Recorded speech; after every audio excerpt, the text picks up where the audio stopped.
So there's one situation where it might be everyone's a strong personality in the room, and the second one where it might be only some are strong personalities and they're drowning out the other voices. I've had situations in workshops before where I know that, I know that in advance, and I might have conversations with those people that are the hippos and just saying, look, you know, your opinion is really valued. At the same time, we want to make sure that we create the environment for everybody to speak. So I might come to you last when I'm kind of doing rounds, for example.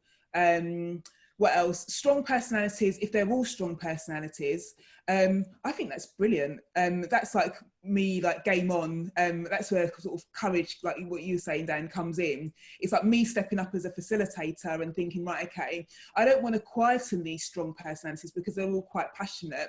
How can I like make the most of that energy? And often it means me kind of stepping up as a facilitator and matching that energy.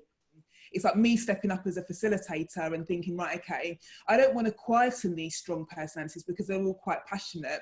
How can I like make the most of that energy? And often it means me kind of stepping up as a facilitator and matching that energy.